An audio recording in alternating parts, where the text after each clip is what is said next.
다 잘 일어나시기 바랍니다. 말씀 봉독합니다. 오늘 신 말씀은 누가복음 2장 15절부터 20절까지 신약 90쪽입니다. 제가 말씀을 받들어 봉독합니다.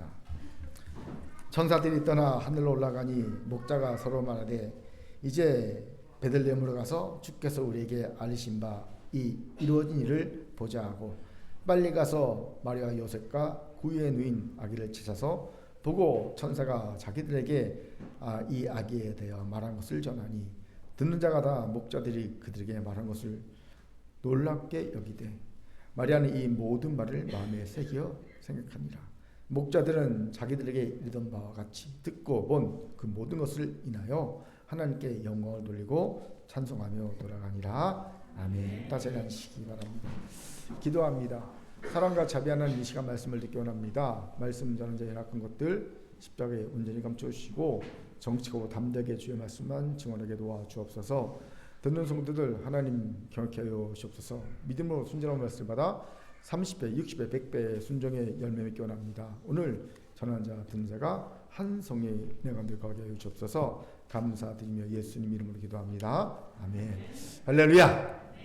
우리 옆분과 인사합시다. 하나님 우리 함께 하십니다. 시작. 하나님 우리 함께 하십니다. 우리 눈을 마주치면서 이렇게 인사합시다. 당신의 얼굴을 보니 하나님의 얼굴을 보는 것 같습니다. 시작. 당신의 얼굴을 보니 하나님의 얼굴을 보는 것 같습니다.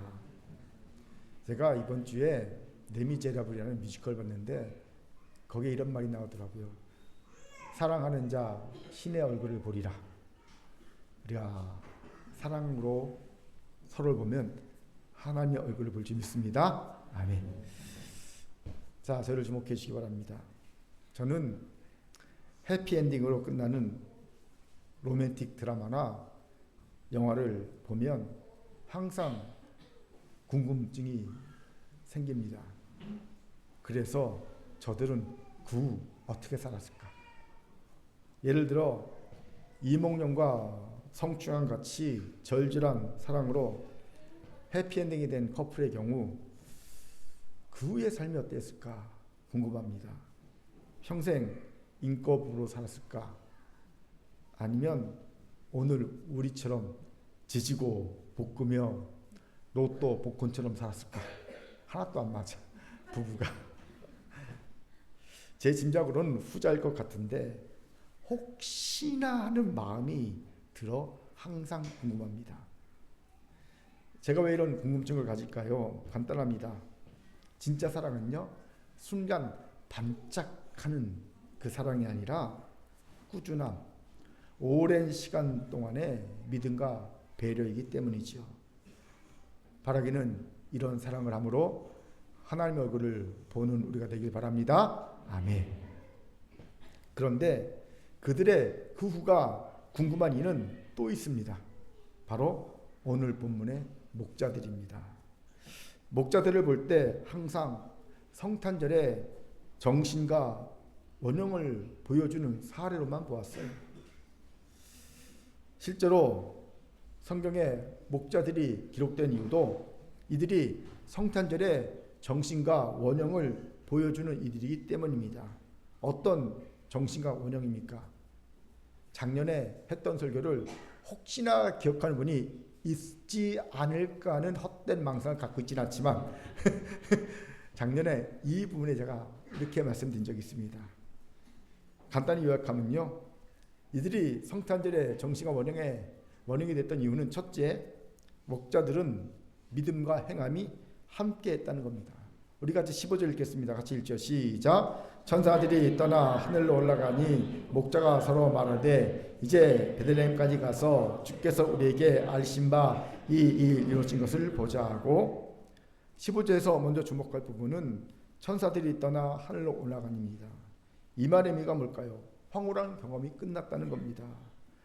다른 말로 이제 일상으로 돌아왔다는 겁니다. 제가 이 부분에 주목한 이유가 여기에 있습니다.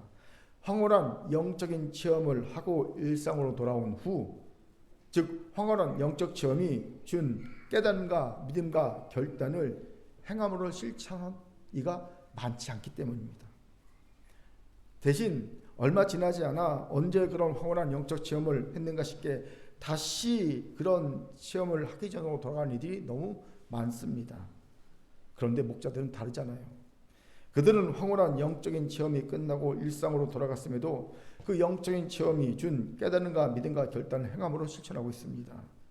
그리고 이것이 이들이 성탄의 정신과 원형을 모범적으로 간직한 이들이라고 평가받는 이유입니다.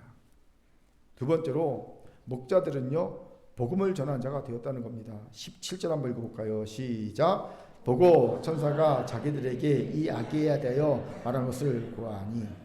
목자들은 베들레헴 마을 회관 지하 1층에 마을 구유에 누워있던 아기 예수를 그리고 그의 부모를 보자 천사들이 자기들에게 말한 것을 보아합니다. 여기서 말한 것의 구체적 내용은 2장 10절과 11절 내용입니다. 제가 읽겠습니다. 천사가 이르되 무서워하지 말라. 보라, 내가 온 백성에게 미칠 큰 기쁨의 소식을 너에게 전하노라. 오늘날 다윗의 동네에 너희를 위하여 구주가 나셨으니 곧 그리스도 주시니라. 지금 목자들이 전한 내용이 뭡니까? 온 백성에게 미칠 큰 기쁨의 소식입니다. 이 말은 오랫동안 이방인의 압제에 시달리며 선민의 자긍심이 땅에 떨어지고, 내가 하나님 백성인데 로마에게 내가 지배를 당해? 부끄러워. 선민의 자존심이 땅에 떨어지고 삶의 어떤 희망 하나 찾기 어려운 암울한 삶을 버텨내던 이스라엘 백성에게 구원의 소망을 주는 큰 기쁨의 소식이라는 겁니다. 왜요? 이들의 이 암울한 절망을 일구에 반전시킬 메시아, 왕, 그리스도 주가 태어났다는 소식이기 때문입니다. 여기서 주목해야 할 것이 있어요. 목자들이 이 소식을 전할 때 이게 전하기 쉬웠을까요? 어려웠을까요? 어려웠을 겁니다. 그것도 아주 어려웠을 겁니다. 생각해 보세요. 지금 아기 예수가 어디에 누워 있습니까? 베들레헴에서 가장 부자고 권세가 있는 가문의 안방에 포근한 요람 위에 누워 있지 않습니다. 대신 여행객들이 하룻밤을 쉬어가는 마을 회관에서, 그것도 사람들이 머무는 1층이 아니라 양, 소, 들을 두는 지하의 마국간에 말 구유 안에 누워 있습니다. 이 말의 의미가 뭔지 아세요? 가난하고 힘없는 보잘것없는 가문에서 아기 예수가 태어났다는 겁니다. 그리고 실제로 본 예수의 부모의 행색도 초라하기 그지없습니다. 그럼 이런 경우 흔히 우리가 어떤 반응을 보일까요? 기가 막혀 말문이 막힌다는 반응을 보일 겁니다. 아마 저라도 목자의 입장이었다면 이런 상황을 보면서 이 아기가 이스라엘 백성이 그토록 오랫동안 기다리던 왕이야? 우리 민족을 로마에서 구원할 왕이야? 라는 의구심이 들면서 말문이 막혔을 것 같습니다. 그리고 이 아이에 대해서 메시아 그리스도라고 증거하지 못했을 것 같습니다. 하지만 놀랍게도 이들은 아무런 꺼리낌 없이 예수에 대해 전합니다.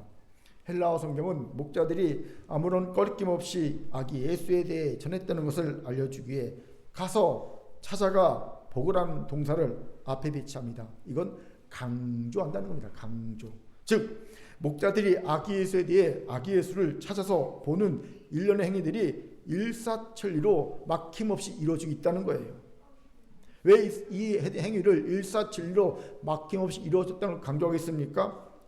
그들은 이 전함에 어떤 꺼리낌도 갖고 있지 않았다는 겁니다. 그들이 본 아기 예수가 말구에 누운 보잘것없는 가문의 아이였지만 이 아이가 이스라엘이 그토록 기다리던 메시아 구원의 주라는 사실을 전하기에 어떤 꺼리낌도 없다는 겁니다. 이것이 놀랐습니다. 목자들은 어떻게 이룰 수 있었을까요? 간단합니다. 그들이 원했던 것은 사람의 인정과 칭찬이 아니라 하나님께 대한 순종이었기 때문입니다. 그렇습니다. 왜 천군 천사들이 들여있던 목자들에게 메시아 탄생의 비밀을 알려주었을까요? 사람들에게 전하라는 겁니다. 그렇게 이들은 즉시 아기 예수를 떠나 아기 예수를 찾아 나선 거지요. 눈으로 보고 확인해야 전할 수 있지 않겠습니까? 그리고 드디어 이들은 아기 예수를 찾아봤습니다. 이때 이들이 사람의 인정한 칭찬을 구한 이들이었다면 절대 아기 예수에 전하지 못했을 겁니다. 전했다간 욕먹을 거니까. 미쳤니? 어떻게 말구에 누워있는 이 보잘것없는 사람들의 애가 우리가 오랫동안 기다리던 메시아야, 왕이야, 어떻게 로마에서부터 우리를 구원할 왕이야, 말이야 되는 소리야? 이런 조롱, 무시를 당할 거니까. 실제로 18절을 보면 듣는 자들이 다 놀랍다고 쓰여 있어요. 놀랍게 여겼다. 믿지 않았다는 겁니다. 그냥 어디서 미친 소리 하나 보다 라고 반응했다는 거지요. 그렇게 이런 상황에서 이런 사람들에게 아기예수에 대해 전하는 것은 사람의 인정과 칭찬을 바라는 사람은 불가능했을 겁니다. 하지만 이들은 전합니다. 왜요? 이들은 사람의 인정과 칭찬이 아닌 하나님께 대한 순종을 삶의 최우선 목표로 두었기 때문입니다. 바로 이것이 이들이 복음을 전하는 자가 되어 모범적인 최초의 신앙인으로 성탄의 정식과 원형을 간직한 이들이 된 이유입니다. 그들은 사람의 인정과 칭찬이 아닌 하나님께 대한 순종을 삶의 최우선 목표로 두었기 때문에. 세 번째로 목자들이 하늘의 찬양을 땅에서 이어갔기 때문이라는 겁니다. 우리 20절 같이 읽겠습니다. 시작. 목자들은 자기들에게 이던 나와 같이 듣고 본 그 모든 것으로 인하여 하나님께 영광을 돌리고 찬송하며 돌아갑니다. 본문에서 우리는 신앙의 즉시성을 발휘하여 천군 천사가 알려준 그 밤에 바로 아기 예수를 찾아가 아련하고 하나님의 명령에 따라 아기 예수에 대해 증거한 목자들이 이 모든 일을 마치자 하나님께 영광을 돌리며 찬송하며 돌아갔다는 이야기를 듣습니다. 그런데 이런 목자들의 행동은 사실 굉장한 의미를 가진 행동이 알 수 없습니다. 왜요? 이들의 행동은 베들레헴 들판에서 천군 천사들이 부르던 찬양을 이들이 땅에서 계속 이어가고 있다는 뜻이기 때문입니다. 베들레헴 들판에서 하늘이 열리며 천군 천사 하늘에서 찬양했죠. 그 찬양을 이들이 땅에서 그대로 이어가고 있다는 겁니다. 13, 14절 가시겠습니다. 시작. 호려없는 이 수많은 천군이 그 천사들과 함께 하나님을 찬송하여 이르되 지극히 높은 곳에서는 하나님께 영광이요 땅에서는 하나님이 기뻐하시는 사람들 중에 평안하다 아니라. 보세요. 아기 예수의 탄생을 천군 천사들이 기뻐하며 하늘에서 찬양했습니다. 찬양의 소리가 하늘을 울린 겁니다. 저는 이 찬양을 목자들이 집으로 돌아가면서 불렀을 것이라 확신합니다. 너무나 당연한 흐름 아니겠습니까? 놀라운 메시아 그리스도의 탄생을 기뻐하는 하늘의 찬양을 듣고 그것을 직접 목격하여 감격한 이들이 부를 찬양에 또 뭐가 있겠습니까? 그들이 들었던 찬양, 그들이 하늘에서 천군사가 불렀던 그 찬양 들었던 거, 그걸 그들이 입으로 흥얼거리며 집으로 갔을 겁니다.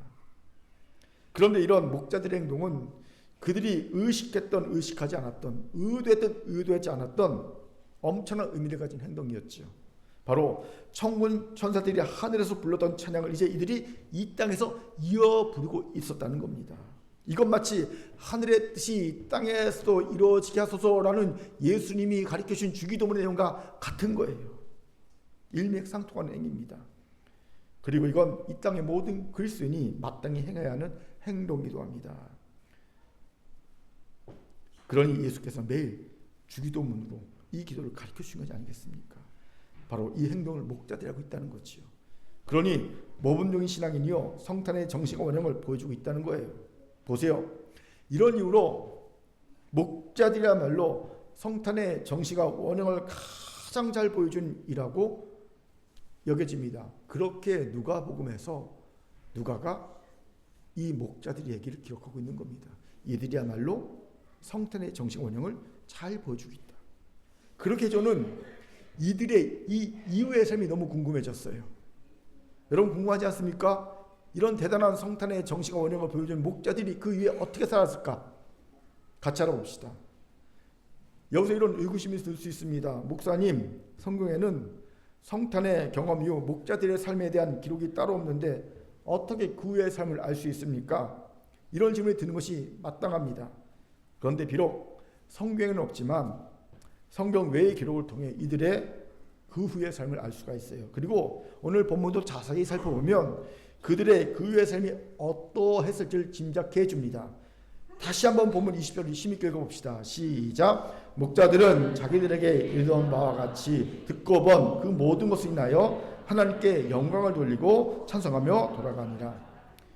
20절에서 주목할 구절이 뭡니까? 하나님께 영광을 돌리며 찬송하며 돌아가니라 라는 구절입니다. 여기서 잘 봐야 할 것이 이들이 하나님께 영광을 돌리며 찬송하고 돌아갔다고 하지 않아요. 이들은 하나님께 영광을 돌리고 찬송하며 돌아갔다는 겁니다. 즉 이들은 돌아가는 길에도 이미 말했듯이 계속 찬송했다는 겁니다. 즉 이들의 그 위의 삶이 어떠했을지 짐작해주는 구절입니다. 즉 그들은 성탄의 밤에 대한 경험이 한때의 짜릿한 초월적 경험으로 끝난 것이 아니라 평생에 걸쳐 그들의 삶을 좌우할 만한 경험이 되었다는 것을 암시해주는 말입니다. 실제로 돌아가니다 라고 번역한 헬라어의 시에는 부정과거입니다. 부는 아니 붙자, 정은 정할 정자, 정함이 없는, 뭔가를 정해놓지 않은 이란 뜻이에요. 한계를 정하지 않는 이란 뜻이에요. 예, 부정과거란 어떤 한계를 정하지 않는다라는 뜻입니다. 즉 뭐냐면 영원한 현재를 의미하는 시제입니다. 이 말은요, 이들의 찬송은 그들의 평생에 이어지는 찬송이었다는 걸 알려주는 시제예요. 이들은 한 번 찬송 끝낸 것이 아니라 정함이 없는 영원한 현재형으로 찬송했다는 겁니다. 이것이 도전이 됩니다. 이들은 하나님의 은혜를 받을 때 이제는 영원히 하나님만을 위해 살 것처럼 울며 기도하고 찬송하던 이가 불과 몇 달 못 가서 언제 그런 기도와 찬송을 했냐는 식으로 너무나 냉랭한 모습으로 변하는 우리와 다릅니다. 이들은 이 성탄의 경험을 가지고 평생을 찬양하며 삽니다. 너무나 쉽게 몇 개월 만에 휙휙 바꿔버린 우리와 너무 다릅니다. 실제로 작은 요한이라고 불리는 수녀가 있어요.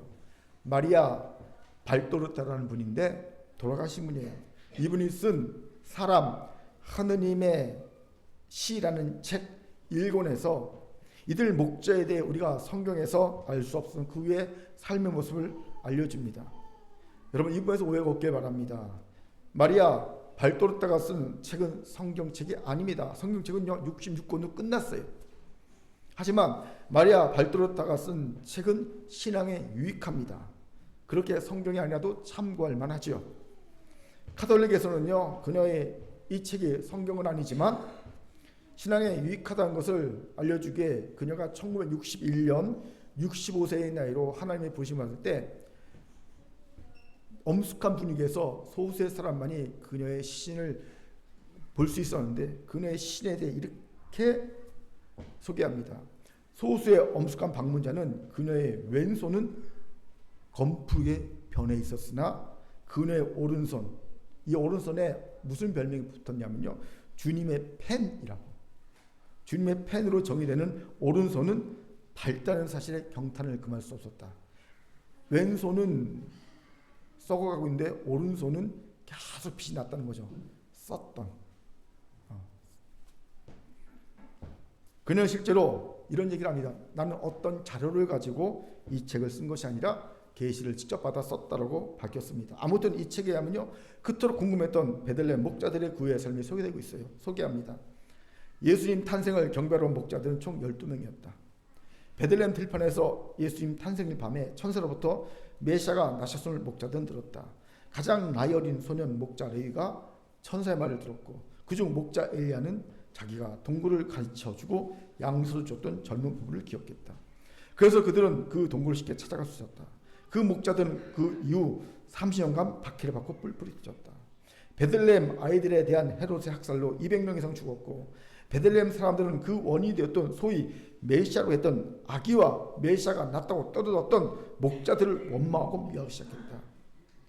동에서 뺨 맞고 서에서 화풀이 한 셈이다. 이건 제 글이에요. 예. 베들레헴 사람들은 목자들을 술 취한 주정뱅이로 여겼고 동방 박사들은 마귀 들린 점장이로 여기며 30년간이나 그들에 대한 원한을 이어왔다. 예수께서 공생을 시작하시기까지다. 그렇게 베들레헴에서 살 수 없던 목자들은 다른 곳에서 가서 목자라거나 하인이 되어야 했다. 그중 한 사람은 찌가리아의 도움으로 헤롯의 충신이었던 쿠자의 아내가 되었다. 이것이 예수님의 여제자 중 하나인 쿠자의 요한네가 예수님을 만나게 된 계기가 된다. 아무튼 목자들의 30년 생활은 모두 가난했고 고통받았고 무시당했고 조롱당했다. 그러나 그들 중 누구도 불평하지 않았고 인내할 수 있었다. 그들은 진짜 메시아를 봤었기 때문에 그 기억으로 30년간이나 인내할 수 있었다. 그들 중 아무도 교육받은 자가 없었으나 그들의 믿음은 가장 많이 교육받은 사람들보다 훌륭했고 공생을 시작하신 예수께서 첫 해 그들을 찾아가서 만나주시자 그들은 예수님께 눈물을 흘리며 경배했다고 한다. 하나님께서 30년간 목자들과 함께 하셨기 때문이다. 그들에게 현실의 물질과 인정 그 어느 것도 주어지지 않았고 무시와 굴욕만 있었으나 그들에게 주님은 평화를 주셨고 그들이 믿음을 잃지 않고 살 능력을 주셨던 것이다.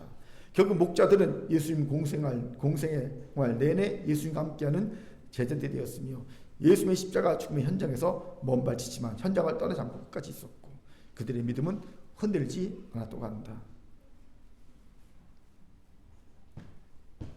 여기서 우리는 이 귀한 성탄회를 누리고 있는 우리가 이 귀한 은혜 이후에 어떻게 살아야 할지에 대한 귀한 통찰을 드리죠. 그것이 무엇입니까? 어떠한 억울함과 고난 속에서도 하나님을 찬송하는 삶을 멈추지 않는 것입니다. 그렇습니다. 목자들은 성탄의 밤을 가장 진하게 경험하는 은혜를 누렸지요. 그들의 행동과 믿음은 성탄의 정신과 행동의 원형이라 할 만큼 훌륭한 것이었습니다. 하지만 그 이후에 그들이 겪은 삶은 억울함과 고난이었습니다. 무려 3년 동안 말이죠. 하지만 이미 누가복음 2장 20절은 그들이 악의 예수를 만나고 가면서 끊임없이 하나님을 찬양하는 삶을 살았음을 암시해 줍니다. 그리고 이것이 성탄의 은혜를 누리고 이제 다시 세상으로 돌아가는 우리의 모습이어야 합니다. 여기서 우리가 오해 하나를 풀고 가야 합니다. 우리는 흔히 큰 은혜를 받으면 만사 형통할 줄 압니다. 은혜를 받았으니까. 큰 오해와 착각입니다. 아닙니다. 진짜 은혜를 받으면 그 후에 우리에게 닥쳐오는 삶은 고난이요 억울함입니다. 왜일까요? 그 놀라운 은혜를 진정 우리 것으로 체득하기 위한 연단의 과정이 필요하기 때문입니다. 마치 김연아 선수가 점프에 대한 방법을 배운 후에 수천 번도 넘게 넘어지면서 그것을 자기 것으로 체득했듯이 말입니다. 그렇게 은혜를 받았습니까? 그럼 죄송합니다. 고난과 억울함은 기본 옵션으로 따라온다는 사실을 아셔야 합니다. 여기서 그렇다면 나 은혜 안 받을래요 라고 생각한 분이 있을 수 있겠습니다. 그런 분에게 말씀드립니다. 그리스도인이 은혜를 안 받으면 죽습니다. 마치 우리가 식사를 안 하면 죽듯이 우리의 영혼도 은혜를 받지 못하면 죽습니다. 그러니 우리를 죽기까지 사랑하신 하나님이 우리에게 은혜를 받지 않게 내버려 두지 않으신다는 거예요. 우리가 은혜를 안 받으려고 해도 은혜를 안 받게 그냥 내버려 두지 않으십니다. 여러분이 아무리 은혜를 안 받으려고 발부둥 쳐도 미꾸라지처럼 도망쳐도 결국 어느 순간에 은혜가 여러분에게 스며들어 있을 겁니다. 보통 보면 하나님이 이런 이들을 은혜 받게 하시기 위해 그가 가장 소중하게 여기는 것을 스스로 망칠 때까지 기다리시더라고요. 그러면 저절로 하나님 살려주세요 라고 절규가 나오게 됩니다. 다 제가 경험해봤게 드린 말씀입니다. 제가 얼마 전까지 이 부분에서 오해한 것이 있었어요. 저는 하나님이 우리를 은혜 받기에 우리의 소중한 것을 치실 줄 알았어요. 내 재물을 치시고 내 건강을 치시고 내 비전을 치시고 내 사랑하는 사람을 치신 줄 알았어요. 그게 아니더라고요. 누가복음 15장의 탕자의 비유를 묵상하면서 깨달은 것이 이것입니다. 탕자는 자신의 어리석음과 죄악으로 스스로 가장 소중한 것을 망가뜨렸습니다. 아버지는 그저 그것을 멀리 보면서 돌아오기를 기다리고 있었을 뿐입니다. 분명 아버지의 힘이라면 그 사랑이라면 그 전에 아들에게 달려가 제지할 수 있었을 텐데 그냥 있었습니다. 그저 멀리 보며 다 망가지고 돌아오기까지 기다렸다는 겁니다. 그렇게 제가 오해했다는 걸 알았어요. 하나님이 우리가 은혜를 갈구하기 위해 갈구하며 돌아오게 하기 위해 우리의 소중한 걸 치는 게 아니라 사실은 우리가 우리 자신의 연약함으로 죄악으로 우리가 소중하게 여기는 것을 스스로 망가뜨린다는 거예요. 그리고 저를 돌아보니 저도 그렇더라고요. 하나님이 치신 게 아니라 제가 망가뜨려 왔더라고요. 그렇게 선택은 나옵니다. 정면 돌파, 은혜를 받고 그 은혜를 체득하기 위해 고난과 억울함의 연단을 성실히 받고 통과하는 겁니다. 이때 내가 버틸 수 있을까 걱정이 되면 있습니까? 연단 받고 내가 버틸 수 있을까 걱정하지 마십시오. 여러분의 믿음과 의지와 성실함이 여러분을 이 연단을 무사히 통과하게 하지 못합니다.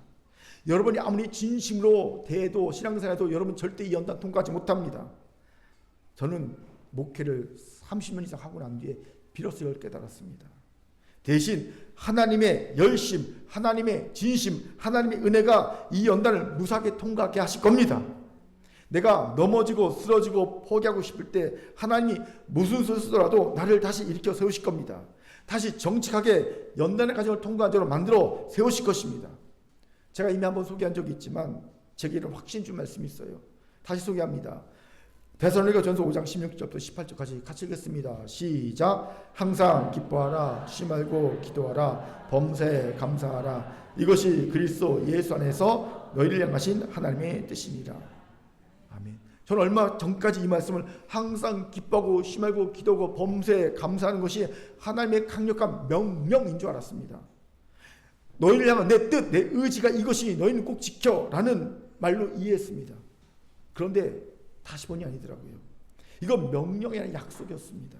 항상 기뻐하고 심하고 기도하고 범사에 감사하게 내가 만들어 줄게. 내 의지가, 내 열심이, 내 은혜가 너를 그렇게 만들어 줄게라는 약속이라는 걸 깨달은 겁니다. 이것이 저를 자유케 하는 해방의 말씀이 되었습니다. 내가 확인하게 된 나는요, 정말 이럴 수 있는 존재가 아니기 때문입니다. 그런데 하나님의 열심이, 하나님의 의지가, 하나님의 은혜가 결국 나를 그렇게 만들어 주실 것이라고 약속하신 얼마나 든든합니까? 나의 구원만이 아니라 나의 성장도 성숙도 온전히 하나님의 진심이, 하나님의 열심이, 하나님의 의지가, 하나님의 은혜가 이루어진다는 이 약속을 확인하게 되는 순간 내가 할 수 있는 일은 한 가지로 단순해지더라고요. 그 하나님을 온전히 의지하는 것, 맡기는 것, 내 삶을. 어린아이가 부모에게 자신을 온전히 맡기고 의지하지 말합니다. 이것이 바로 수고하고 무거운 짐을 벗고 예수의 멍에를 지는 것이고요. 여기에서 비로소 우리를 그렇게 괴롭히는 자기라는 질병, 영적 질병, 이 질병에서 벗어날 수 있는 방법을 깨달았어요. 사랑하는 금교회 성도 여러분, 우리의 열심, 우리의 진심, 우리의 육신이 결국 만들어내는 것은요, 죄고요, 죄의 결과는 죽음입니다. 우리는 본질상 진노의 자식이고요, 다 치우쳐 한 가지로 무익하게 되고 선을 행한 자 없으니 하나도 없는 자들이기 때문입니다. 하지만 예수님은 다르십니다. 예수님은요, 우리의 열심, 우리의 진심, 우리의 욕심이 만들어낸 죽음을 이기시고 부활하셨습니다. 아멘. 그렇기에 예수님은요, 나를 믿는 자는 죽어도 살겠고라고 당당하게 말씀할 수 있었던 겁니다. 우리의 열심, 우리의 진심, 우리의 육신이 만들어낸 죽음을 이겨내고 살게 하시겠다는 겁니다. 이러니 우리가 우리의 열심과 진심과 육신을 보면 우린 도저히 구원받는 자녀같이 보이지 않습니다. 다시 한번요. 우리가 내 열심, 내 진심, 내 육신을 보면 나는 도대체 구원받는 자녀같이 보이지 않습니다. 오로지 죽음을 이기고 부활하신 예수님을 봐야 그 예수께 나를 온전히 맡기고 예수 의지하 비로소 내가 구원받는 자녀로 보이기 시작합니다. 참고로 말하면 역설적이지만 내가 도무지 구원받은 자녀 같지 않은 순간이 진짜 내가 구원받은 자녀라는 증거가 되는 순간입니다. 왜요? 구원받지 못한 자녀는 그런 순간이 생기지 않아요. 절대 그런 자각 자체할 수 없습니다. 내가 구원받았나? 못 받았나? 자각이 없어요. 여러분이 볼 때 내 육신이, 내 열심이, 내 진심이 아무리 봐도 날 구원받지 못하게 된 것 같다. 그런 생각이 들 때 내가 구원받은 자녀라는 사실을 확인하시기 바랍니다. 그렇게 내 열심과 진리가 육체를 받는데도 그래도 내게 구원받을 만한 건더기가 1%라도 있다라고 생각하는 분이 있다면 죄송하지만 아직 하나님의 자녀가 아닙니다. 내 안에 구원의 가능성 1% 발견되는 분은 하나님의 자녀가 아닙니다. 아직 예수 안에 자신을 온전히 맡긴 이가 아닙니다. 아십시오. 이런 자기가 단 1% 있는 이는 아직 진정한 예수의 구원을, 은혜를 모르는 이입니다. 우리의 구원, 우리의 성장, 성숙 온전히 하나님의 열심, 하나님의 진심, 하나님의 은혜에 기인합니다. 우리가 할 바는 오로지 의지하고 맡기는 겁니다. 그러니 감사하고 찬송하니 따라오는 거예요. 난 그냥 의지하고 맡겼을 뿐이니 감사와 찬송이 따라오는 겁니다. 그러면 우리도 베들레헴 목자처럼 은혜를 받고 나서 그 은혜를 내고서 체득하여 성자가 성숙을 이루는 길에 닥치는 억울함, 고난도 잘 통과하여 하나님의 영광에 찬송하는 자녀가 될 줄 믿습니다. 바로 이것이 진정한 성탄의 의미를 깨닫고 이제 일상으로 돌아가면서 우리가 마음 깊게 새겨야 할 성탄의 메시지일 줄 믿습니다. 아멘. 자, 길지만 저를 따라합시다. 하나님의 진실과 여신과 은혜가 내 구원과 성자가 성숙을 이루는 100% 이유입니다. 옆분과 인사합시다. 이 하나님을 온전히 의지하고 나를 맡깁니다. 시작. 이 하나님을 온전히 의지하고 나를 맡깁니다. 이제 말씀을 마칩니다. 제가 너무 좋아해서 자주 이용하는 니체의 말이 있어요. 이제는 많이 다 아실 겁니다. 다시 소개합니다. 지상과 천상을 통틀어 절대적인 사실은 한 방향으로의 오랜 순종이 있어야만 하며 그때에만 인생을 살만한 가치가 있게 해주는 결과가 있게 마련이고 또 언제나 그래왔다는 것이다.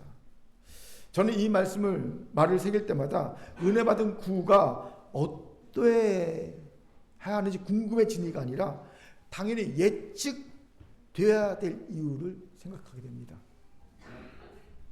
그러니까 내 이후의 삶이 궁금해져서는 안 되고 예측돼야 된다는 거예요. 한 방에 오랜 충성이 있어야 되니까. 왜요? 그래야지만 삶이 살만한 가치가 있어질 것이기 때문입니다. 신앙적으로 말하면 하나님이 기뻐하시는 영광의 찬송이 되는 자가 된다는 겁니다. 그렇게 성탄의 은혜를 받았습니까? 그 후의 삶을 감사하고 찬송하며 기뻐하고 증거하며 성자가 성숙 이루어 결국 사랑의 열매를 맺는 하나님의 영광의 찬송이 되는 자녀의 삶이 예측돼도 사시기 바랍니다. 누가 봐도 저분은 이제 어떻게 살 거야 예측되는 삶을 사시기 바랍니다. 현실은 예측되는 이보다 궁금한 이가 더 많습니다. 어떻게 살지? 3개월 뒤가 예측이 안 돼요. 6개월 뒤가 예측이 안 되면 너무 많습니다. 이를 위해 오락가락하지 말고 한 방향으로 오랜 순종을 드립시다.